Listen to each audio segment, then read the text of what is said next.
Antes de que empiece mi escrito, les voy a hacer pensar algo y de lo que me hizo posible estar aquí. Gracias a Antonio Liguera, que es un gran viejo amigo y es un gran intelectual. El título de mi escrito es Veni Creator Spiritus. ¿Puede el arte resolver la crisis de la filosofía de la mente? Es un escrito de 1 hora. Así que vamos a estar aquí mucho rato. Siéntense, relájense y disfruten esta presentación y no se vayan a dormir. Bueno, aquí vamos.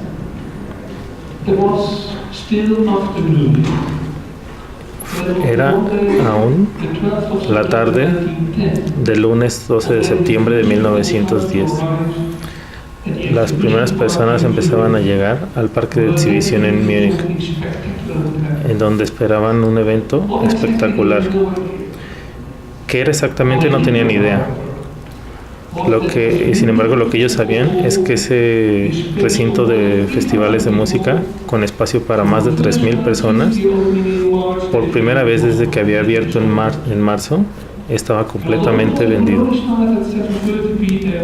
El concierto iba a empezar a las 7:30 de la tarde. La gente necesitaba estar a tiempo para asegurarse de agarrar un buen asiento. Y esos que lograron obtener un boleto para el concierto empezaron a sentir que eran parte de algo especial. Por semanas todo el pueblo de Múnich estaba hablando del concierto que se avecinaba.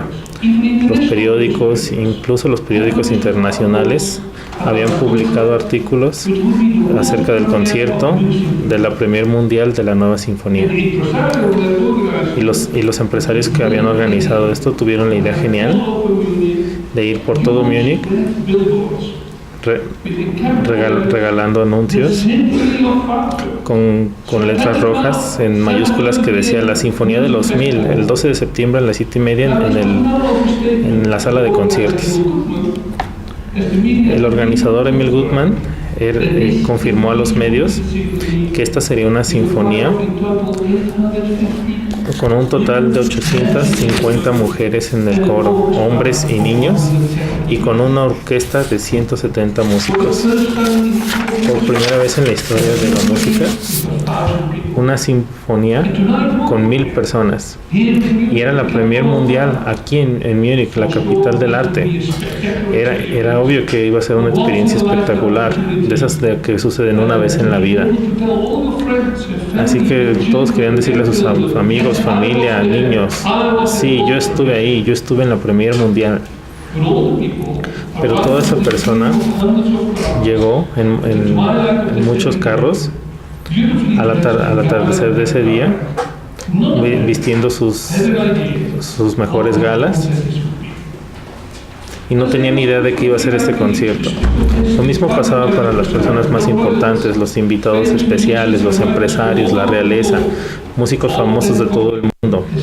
Todos venían porque no querían perderse ese gran evento. A las 7:30 de la noche, en el aula principal, las luces se fueron apagando.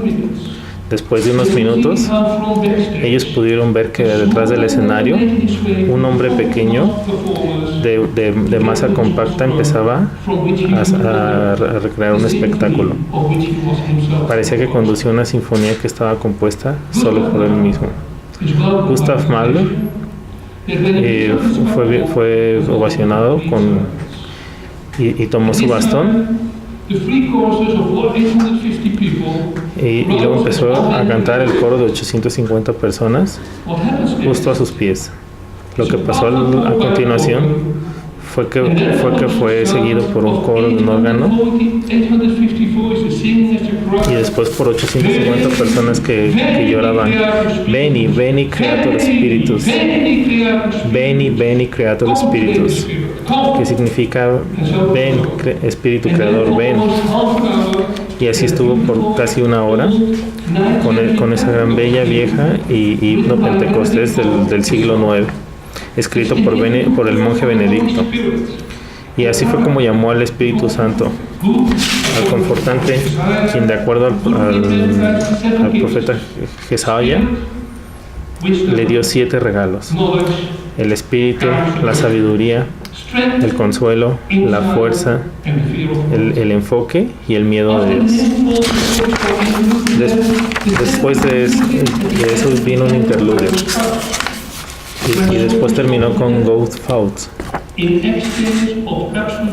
Fausto, en un cambio de absoluto conocimiento al final de la historia de Goethe, terminó con ese mito del viejo hombre que estaba a cargo de un gran territorio que le fue concedido a él. Fue aquí donde Fausto tuvo su visión basada en su sabiduría final que había adquirido y decía que esa es la última palabra de la prudencia. Solo merece libertad y vida quien diariamente sabe conquistarla. Transcurran aquí de ese modo el tiempo laborioso, cercados de peligros, el niño, el hombre adulto y el anciano. Un gentío así querría yo ver y hallarme en suelo libre, con un libre pueblo. De decirle habría al momento: detente, eres tan bello. No es posible que la huella de mis días terrenales vaya a disiparse eternamente. Ahora, con estas palabras, esta casi paradójica visión de Fausto creando un paraíso fue lo último, pero ese paraíso en cada caso fue el que le logró su libertad, fue el que lo hizo ir hacia adelante justo cuando en los últimos días en que Fausto murió. Mefistófeles, el diablo, basado en los escritos de Fausto, clamó su alma, pero Dios intervino a través de sus ángeles. Y esto es lo que estaban cantando en la segunda parte de la sinfonía cuando empezó otra vez.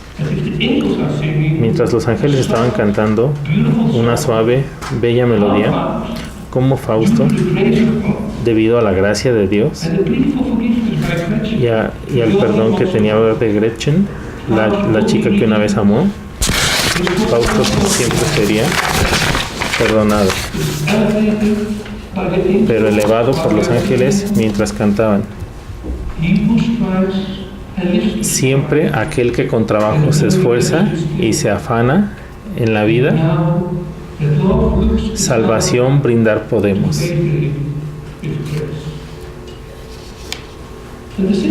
Y la sinfonía termina con el coro místico de Goethe, poniendo la música en un modo suave y moviéndose hacia un crescendo en el que se oye una trompeta y un coro canta a viva voz. Todo lo transitorio, símbolo es solo.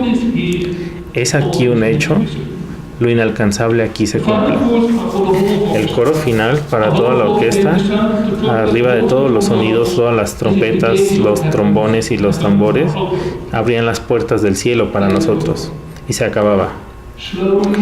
Lentamente Mahler puso su batuta abajo y por unos pocos segundos, en ese gigantesco escenario donde había más de 4,000 personas reunidas, se escuchó un cósmico silencio. Ahora nos preguntamos si en ese momento las personas en ese escenario se dieron cuenta que eso era una ironía de la historia o que eran personas más religiosas, que hubo una intervención divina en esos días de antisemitismo europeo.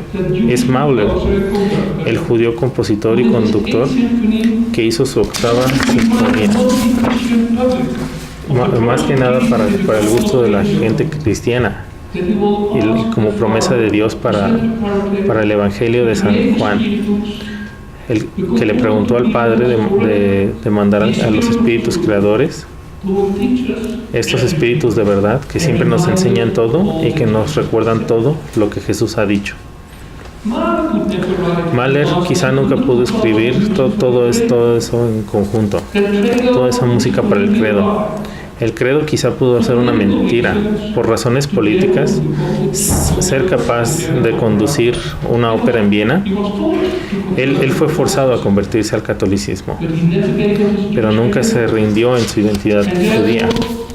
Y fue entonces que compuso música para el credo, porque él creía en la iglesia, más allá de las preguntas. pero lo que él hizo fue escribir esa sinfonía como una larga cantata, un trabajo en el que combinaba la evocación de los logos, el Espíritu Santo, y en el que nuestras almas se dividían en chispas, con la evocación del humanismo de Goethe, que todos los hombres deberían de ser libres. La libertad es la expresión de ser creado a la imagen de Dios, y entonces despejarnos de nuestros pecados, fallas y debilidades, seremos recompensados. Con esta octava sinfonía, Mahler también mostró al mundo que él es un artista, es un tipo de paracleto, un confortante, porque él tenía la esencia del verdadero arte para encarnar el eterno espíritu viviente, para ser el puente entre los mortales y los inmortales, entre el cuerpo y el alma. El verdadero arte nos hace conscientes de que cada ser humano es el Homo Dei, enclavado en un alma que puede crear amor, verdad, belleza y una vida de sabiduría para inspirar la vida. Al menos una persona en la audiencia se dio cuenta de esto.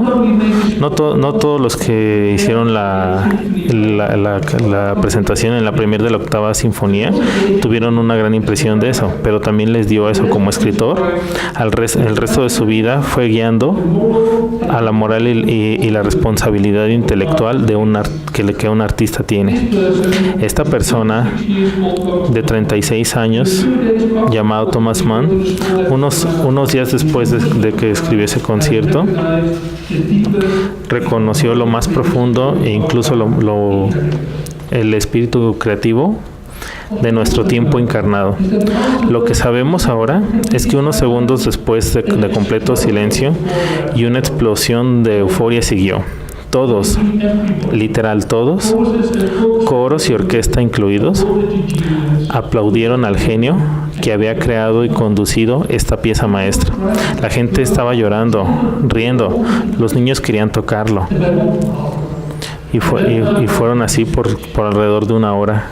No podían dejar el escenario. Todos se sentían, al menos físicamente, impactados por esa sinfonía tan profunda, que fue mucho más allá de lo que todos esperaban en términos de espectacularidad o de un evento especial. Lo que ellos sintieron fue una experiencia de bendición, una revelación, casi similar a lo que Pedro hizo en las disciplinas que enseñó con el Pentecostés.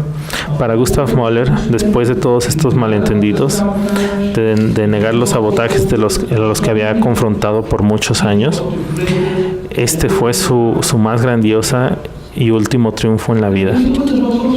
En la audiencia había un conductor joven y amigo cercano a Mahler, Bruno Walter. Probablemente él estaba junto con muchas más personas ahí, sintiendo la euforia. Su amigo de al lado, Walter, suavemente durante la ovación le dijo: ¿lo ves? Mahler morirá pronto. Ve sus ojos. Así no se ve a alguien que ha triunfado en la vida, sino alguien que en sus hombros tiene mucho que cargar.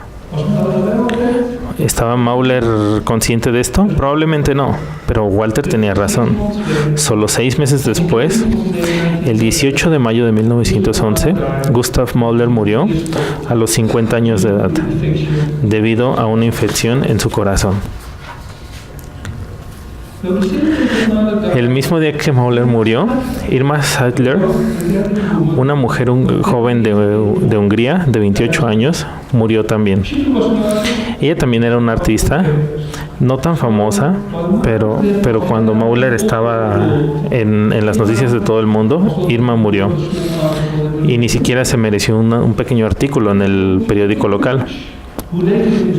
Por ejemplo, George Lucas, que en los últimos días de su vida fue un marxista filósofo, la muerte de Irma fue más importante que todo lo demás que había pasado en el mundo. Y para nosotros, la verdadera y trágica historia de la vida y muerte de Irma Seidler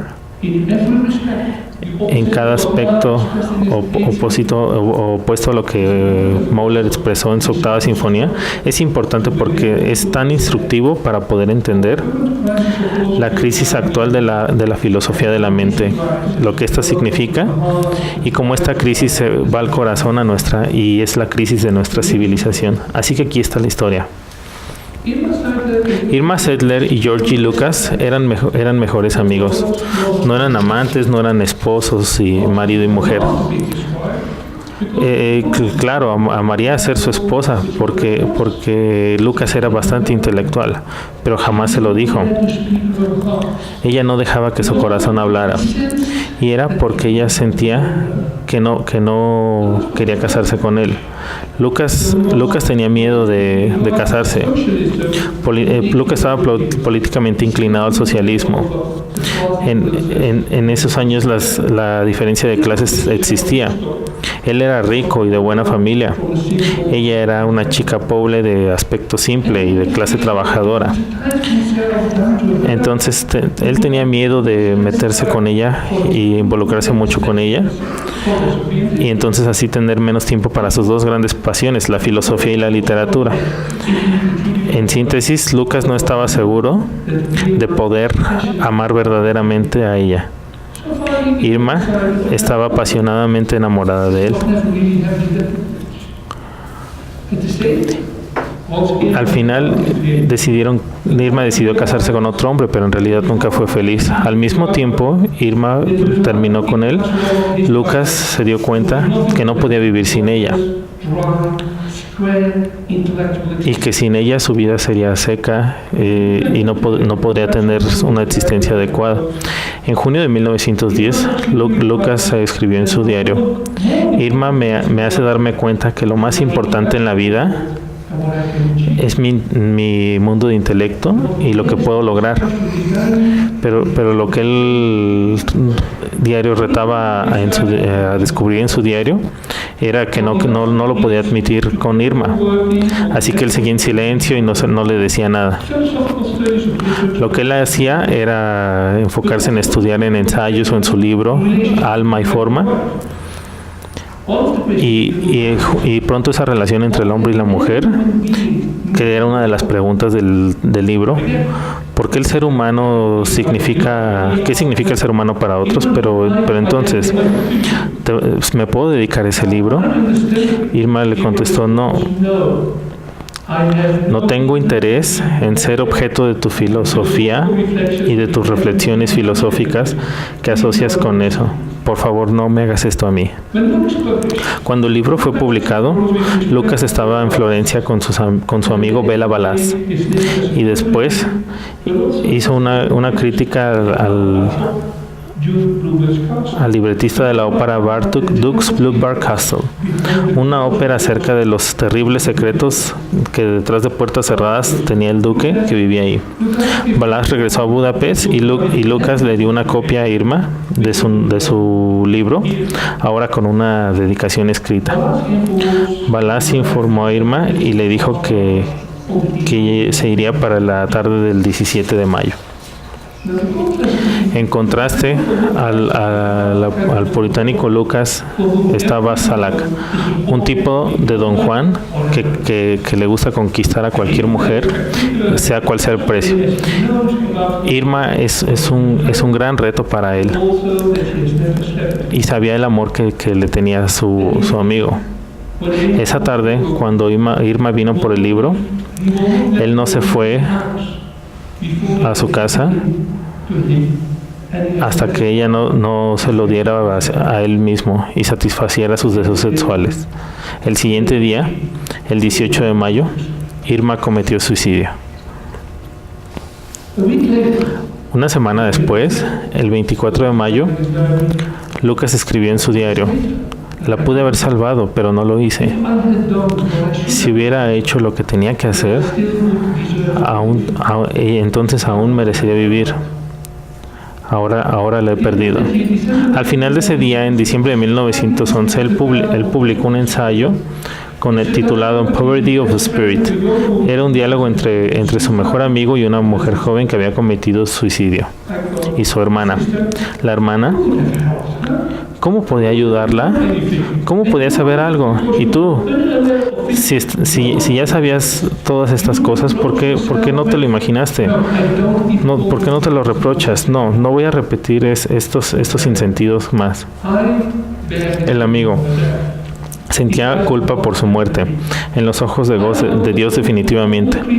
Yo sabía que todas las percepciones de la moralidad humana, yo era culpable de nada. Al contrario, me sentía conscientemente lleno de deberes. Y hice todo lo que debía. Y podía ayudar y saber que tenía disponible mi ayuda. Pero ella nunca hizo ninguna pregunta, ni una mirada, nada. Era ruidosa, pero con un llanto silencioso que rebosaba sobre sus lágrimas. Yo prefería nada más escribirle algunas cartas. Por favor, no digas eso.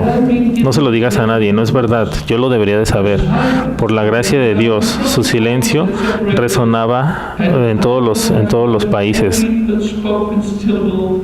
Y cada sílaba que sacaba era una sílaba de llanto que gritaba auxilio. Debido a que era una buena persona, no necesitaba textos o explicaciones de nadie, porque su alma lo sabía por sí misma. Y entonces ahí estaba la gracia de Dios, la misericordia y la rendición. No hay secretos para ti con los cuales puedas vivir y que diga depende justo de una simple palabra. Después de esta conversación, el amigo que se empezó a sentir culpable acerca de su inhabilidad de comunicarse con su alma y con su querido amigo, y también se suicidó. Este es el final de la historia de Lucas, muy trágica y profundamente autobiográfica. Él incluso continuó viviendo, incluso con más teorías de filósofo obsesionado. La paradoja de esta historia es que estas dos historias, ambas sucedieron al mismo tiempo. Una en el mundo triunfante de un artista y la otra en la trágica vida privada de un filósofo y su novia. Es la segunda historia, la que realmente nos toca el nervio de una nueva era, nuestro tiempo, un tiempo de guerra, crisis y el silencio de las musas. Solo 3 años después de que Mahler y Irma murieron, con el poder de una erupción volcánica que había sucedido en toda Europa, una guerra empezó a iniciar, una guerra mundial, y efectivamente destruyó todos los valores, ideas e ideales de una civilización europea que había sido construida. La fe en el poder de la civilización, de la religión, de la ciencia y de las ideas de crecimiento, todo se fue. Después de años de autodestrucción y la muerte de millones de hombres en los campos de guerra. En abril de 1919, en una carta mandada al periódico de Londres de Autumn, el poeta y filósofo francés Paul Valéry escribió una letra que tenía su famosa frase: "We later civilizations", seremos civilizaciones. Y continuó describiendo en esta carta el corazón de los horrores que habían sucedido en los 4 años como una crisis de la mente. La mente humana es real, es menos sensitiva.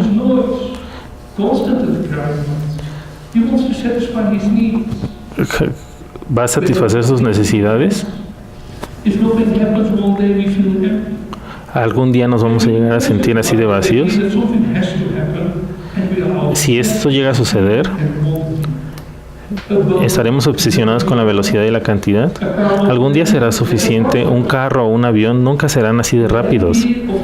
La idea de la superioridad absoluta de los números más grandes, una idea de cuál de los nativos y la vulgaridad es evidente, pero es una de las características del ser humano moderno. Y eso nos da tiempo libre, no cronológicamente en nuestras vacaciones, pero en nuestro descanso interno. Estar libres de todo. La distancia mental del mundo que necesitamos para hacer espacio a nuestra vida espiritual. Nos permitimos a nosotros mismos ser manejados por la velocidad del momento. Todo debe de pasar ahora, los impulsos. Así que, la catedral, o construir edificios tan grandes, obras maestras que requieren toda una vida de experiencia para ser perfectas. Pero las características más importantes de este mundo contemporáneo son superficiales. Nos balanzamos entre la superficialidad y lo rudimentario. Tenemos los mejores juguetes que podemos poseer, un montón de diversión.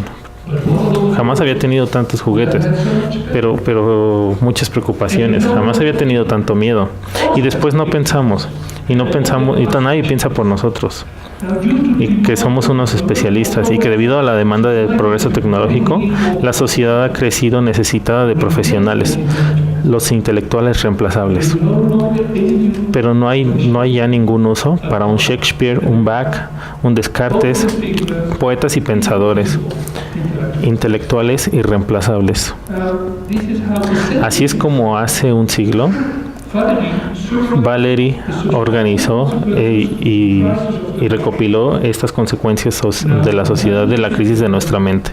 Ahora, 100 años después, si miramos esas características que Valery menciona, me temo que vamos solo a concluir que vivimos en un tiempo en el que casi toda nuestra sociedad ha perdido la mente completamente.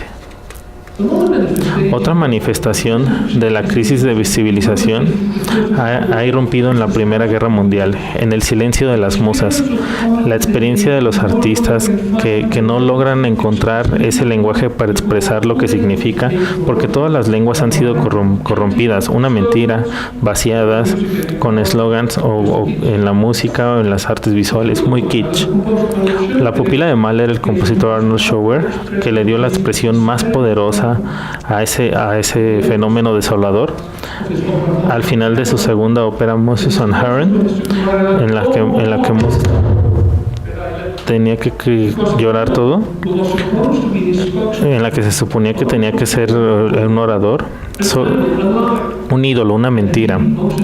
Y ahí Moses y el profeta no encontraba el lenguaje para expresar la verdad. Y durante todo el tercer acto, Schoenberg no pudo escribir la música más. El resto fue silencio, el mismo silencio que en las cartas y en los poemas que sobrevivieron al Holocausto de Paul Celan. Y es lo mismo que ha desaparecido con este gran escritor ganador del premio Nobel, Elias Canetti. Kania había encontrado una nota que justo una semana después de que había empezado la Segunda Guerra Mundial. En esta carta había escrito lo siguiente: todo se ha acabado ahora. Si fuera un verdadero poeta, hubiera sido capaz de prevenir esta guerra.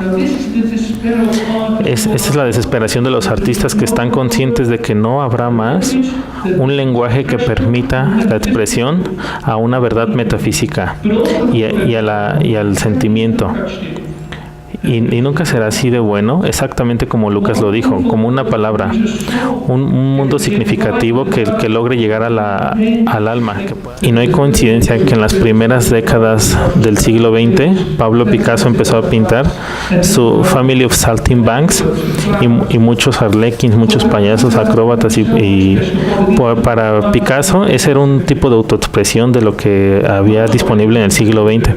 Marx ya había predecido que todo había sido usado en los últimos tiempos y que ese payaso, ese prototipo, esa figura que no tenía un suelo sólido, que era disrupto y que no tenía un orden, mostraba en realidad un orden y sin substancia, de alguien que creía que detrás de la máscara había una sonrisa.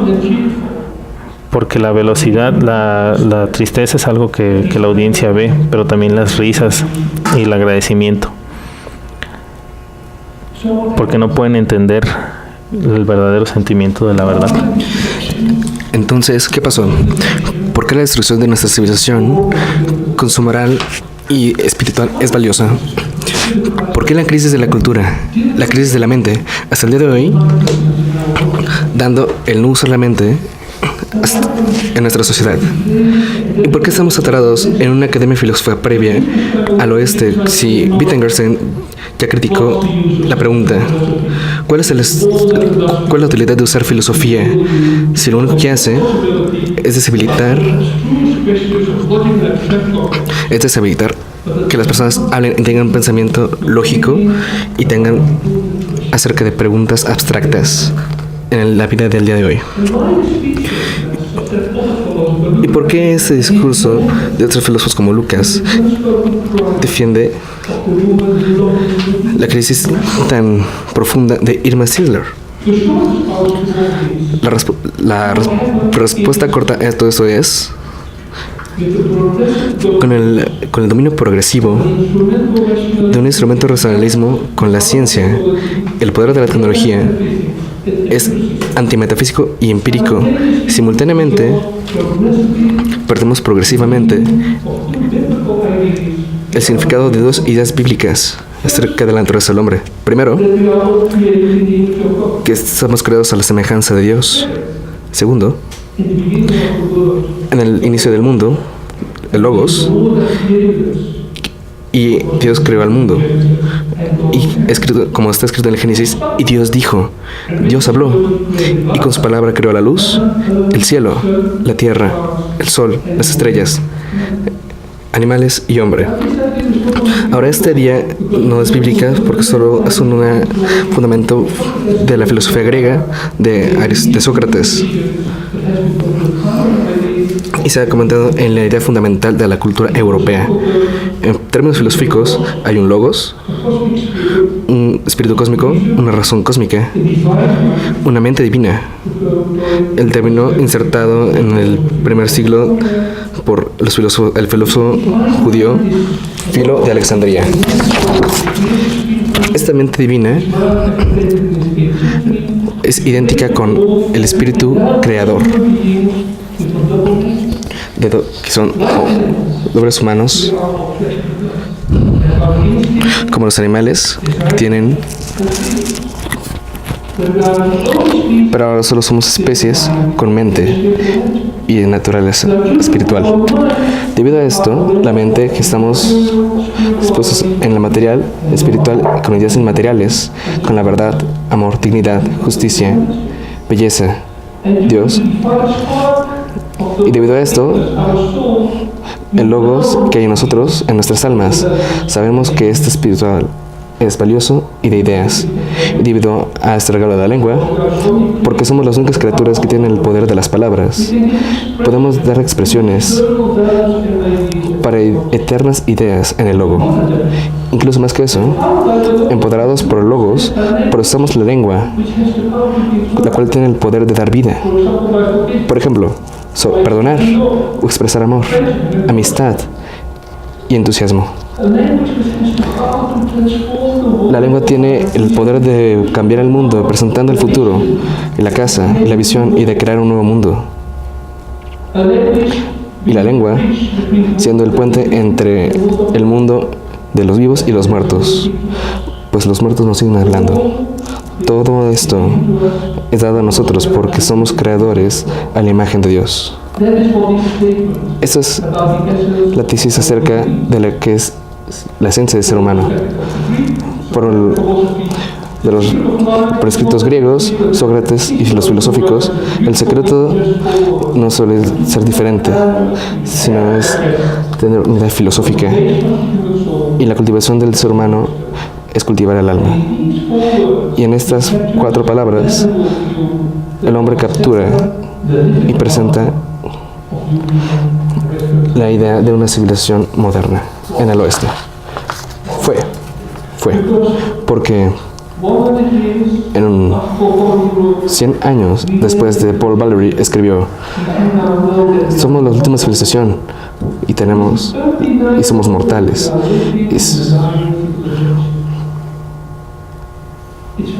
Es un mito fundado que la gran historia de Logos y de una mente divina, que la chispa divina es un alma de nosotros.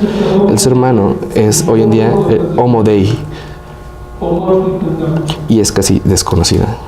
Obviamente esto no es que pasó del día a la noche, ni tampoco fue una consecuencia de 2 guerras mundiales. Las guerras son parte de la historia desde que podemos tener cierta conciencia.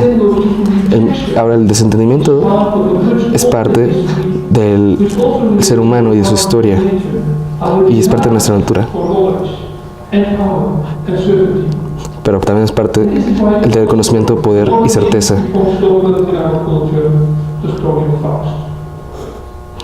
Faust es el escolar que estudió todo, y como Weber presenta en su manifiesto principal de su historia, ahora ya he estudiado a fondo filosofía, jurisprudencia, medicina y, por desgracia, también tecnología con doloroso esfuerzo, y ahora me encuentro, pobre de mí, sin saber más que al principio me llaman maestro y hasta doctor.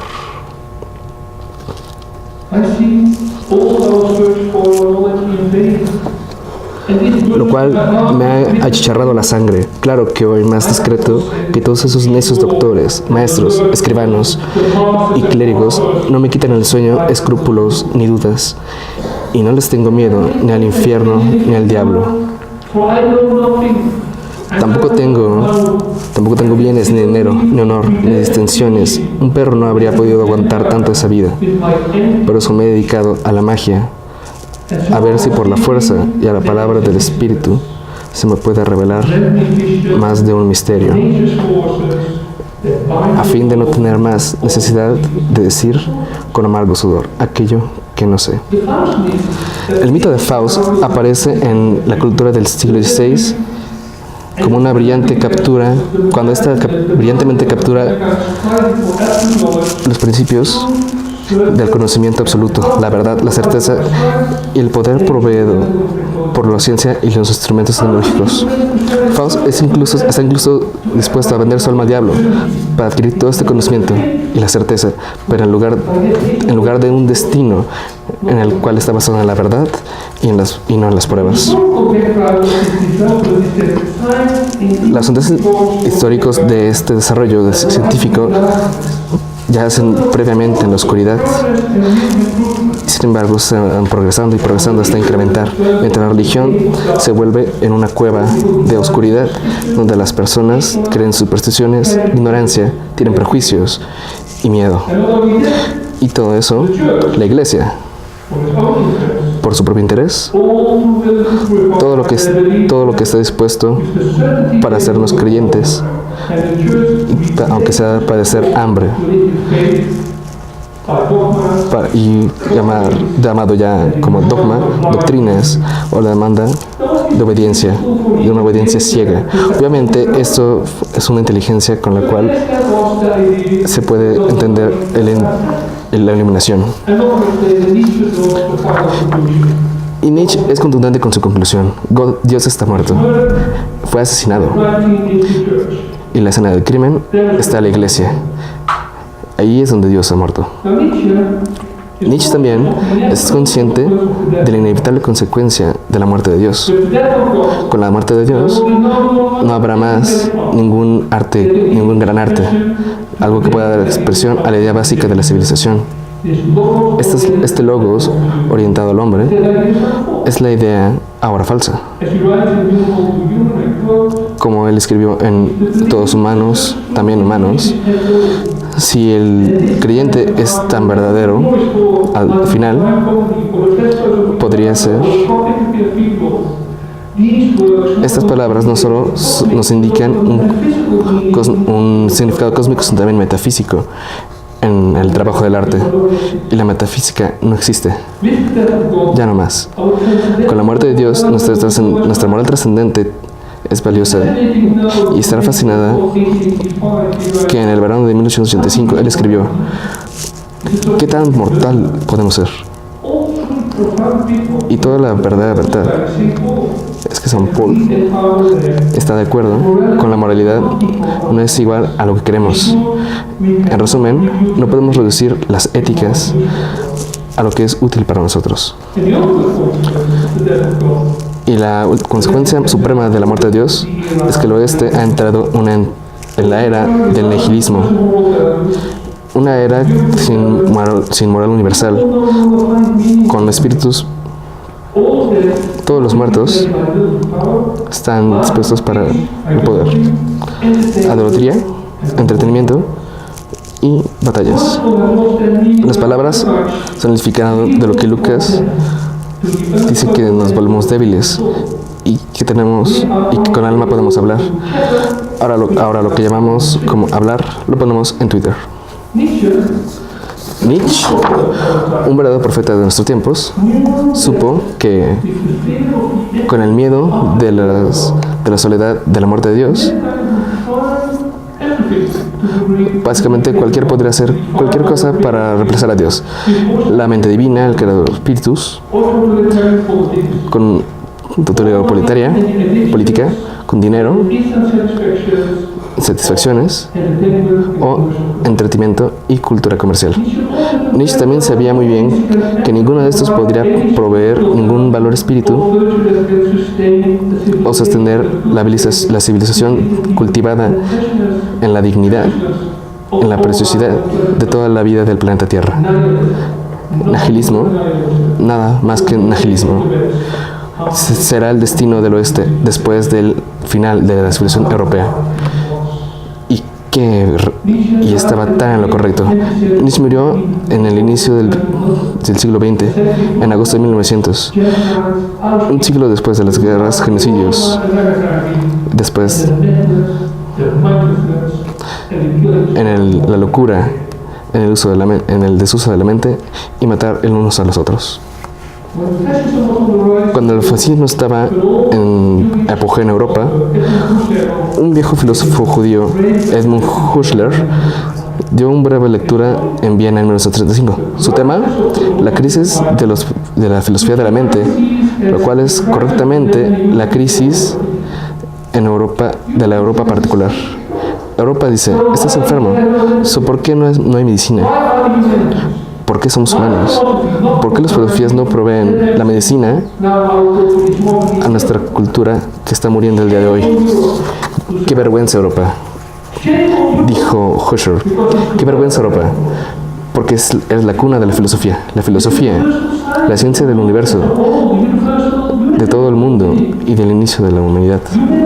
La humanidad, con su doble naturaleza, espíritu y animal, es una criatura no terminada y tiene, así como tiene infinidad y un destino, y nunca tiene una pregunta terminada. Así como el ser humano, con su alma y su mente, deberían tratar de hacerse ellos mismos. El propósito de la filosofía, explica Husserl, es elevar a las personas a la verdad metafísica. Estas ideas metafísicas y valores nos transforman en un ser humano radical, nuevo, capaz de asumir cualquier responsabilidad de todas sus acciones y de cualquier ser vivo. En resumen, para renovar la creación del mundo que hemos destruido. Pero también Husserl se arrepiente que solo concluye con una filosofía errónea, y que esa crisis europea de la mente es más racionalista. El racionalismo de Engels fue una aberración y no es producto de pérdidas académicas en la teoría. Pero peor que eso, hemos perdido nuestra conexión, nuestro puente a la razón trascendencial, el cual el filo Alexandría llama la mente divina, como Logos, el creador espíritu del mundo. Hemos dejado que el racionalismo se reduzca a una antimatesis y el naturalismo y objetivismo deprimido y privado de cualquier lengua con el poder de crear cualquier vida. Mankind se ha vuelto sin hogar mientras no tiene lugar para el alma. Cuando deja la sociedad fuera de su civilización, porque el no usar la razón se ha cultivado y lleno de conformismo, porque ya no estamos más con este cultivismo. Y la voz poética ha sido silenciado por números económicos, slogans y Twitter.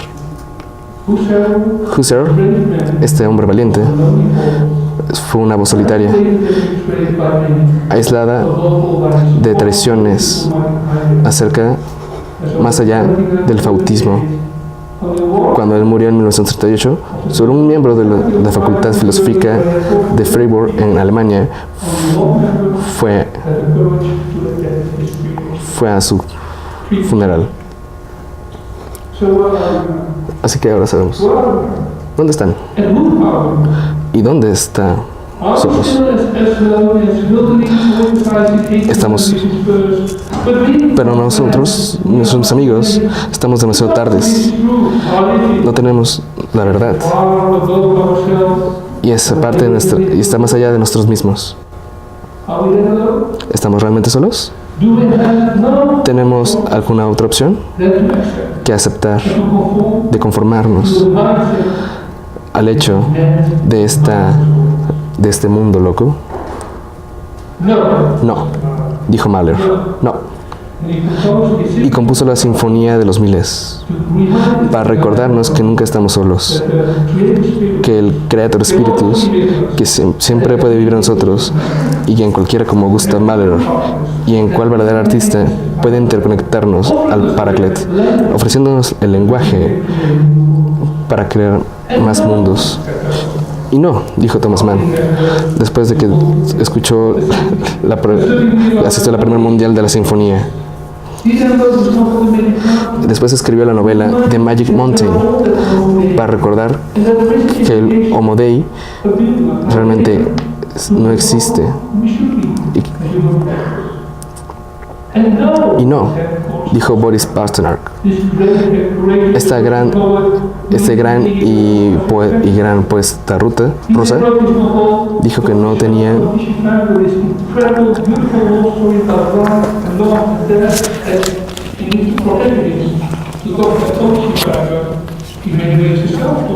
en muchas maneras un autorretrato que se convirtió de pronto en una verdadera obra de arte divina y llena de ese eterno logos y llena de esa eterna vida que nos da fuerza. Y Zhivago escuchó más allá de la coincidencia de cómo un querido amigo explicaba que amaba a su mujer. De acuerdo al Evangelio de Jesús, que nació de una virgen, y así nos dijo: el ave de ese niño no es ilegítimamente desde ese punto que tú describes. También está en contra de todas las leyes de la naturaleza. Las aves no necesitan de un milagro, necesitan de inspiración. Y de ahí en adelante, las bases de la vida no tienen una compulsión, sino que tienen la misma inspiración, y esto es lo que el Nuevo Testamento ofrece: el entendimiento universal de un lugar común, de una festividad común y un trabajo común que nos inspira en vez de compulsionarnos. Cuando Jesús nació, vino a cambiar las reglas de este mundo.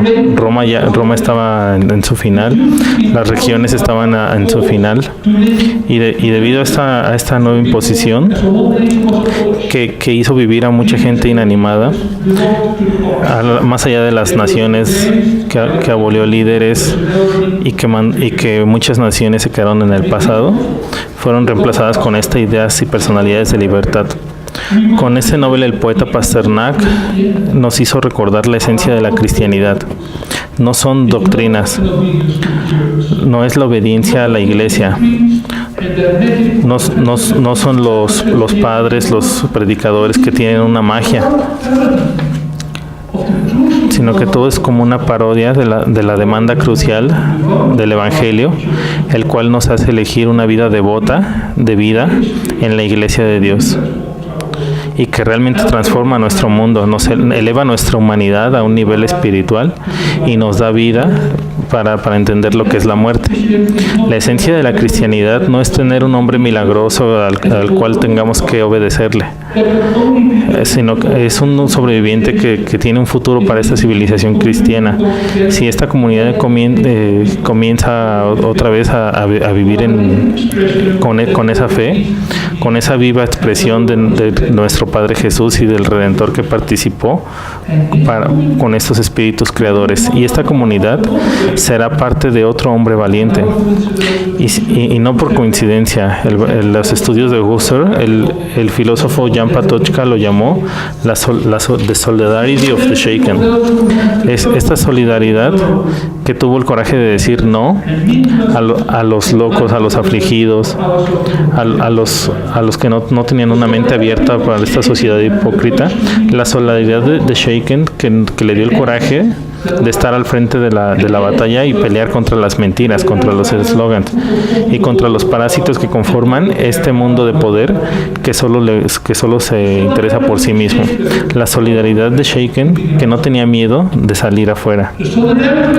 La solidaridad de Shaken que redescubrió todo un mundo de sabiduría de Sócrates, la llave para el sentido de la vida y una vida en sociedad que se preocupaba por nuestra alma, y esta importancia de la esencia de la filosofía de la mente y la educación que nos provee una educación en la gramática de la vida, esta búsqueda por el conocimiento para dar amor, para vivir en la verdad, para hacer la justicia, para explorar el mundo, un mundo de naturaleza y de ideas, para conocer el lenguaje de las musas, el único lenguaje que puede expresar y darnos un sentido en todo este conocimiento del corazón humano. La solidaridad de Shaken, que estaba consciente de que cada ser humano solo necesita el poder del amor y la fe para encarnar a los espíritus creadores. Como conclusión para este escrito, les diré ahora: hace unos años yo estuve en Jerusalén, y por ese tiempo yo fui a una conferencia que se llamaba ¿por qué aún hay judíos? La pregunta más relevante para las personas que después de más de 5,000 años, después de exilios, persecuciones y holocausto, después de toda esa destrucción, la civilización judía aún existe, mientras otras muchas civilizaciones han desaparecido en los confines de la historia. Yo hice esta pregunta a un amigo judío mío y su respuesta fue: ven a mi casa a las 9 de la noche, te mostraré cómo a pesar de todo el horror, aún seguimos siendo judíos. Así que a las 9 de la noche yo estaba en su casa y fui a dar un pequeño paseo en Jerusalén. Llegamos a la escuela Yeshiva y estábamos con unos hombres ortodoxos que estaban estudiando el Talmud. Algunos estaban leyendo, otros estaban discutiendo. Nunca olvidaré lo que mi amigo me dijo. Él dijo: mira, esta es la razón por la que seguimos siendo una civilización judía. Estos hombres jóvenes, devotos de su vida para estudiar, para pensar, para argumentar, no tienen nada garantizado. Ellos solo tienen los mejores argumentos y ellos pueden luchar con esta fe que tienen en Dios. Y nunca se van a rendir en su fe. Es esta ortodoxia que es parte de una tradición que lleva más de 1000 años, en la cual lo más importante es ser un niño a su tiempo, y después está la fuerza. Pero más importante, y por favor, nunca olvides esto, ellos saben, así como tú deberías de saberlo, que necesitamos a Dios. pero Dios también nos necesita a nosotros. Y esa es la razón por la que lo creamos a nuestra imagen y semejanza. Porque Dios gobierna este mundo a través de nuestra alma. Así como tu propia alma tienes la fe en el mundo en el cual tú vives y te desenvuelves. Dejamos esa escuela de Yeshiva, fuimos a la casa de mi amigo y caminamos al Old City de regreso a mi hotel. Y entonces ahí escuché un sonido de más de 1000 personas cantando: Veni Creator Spiritus. Gracias.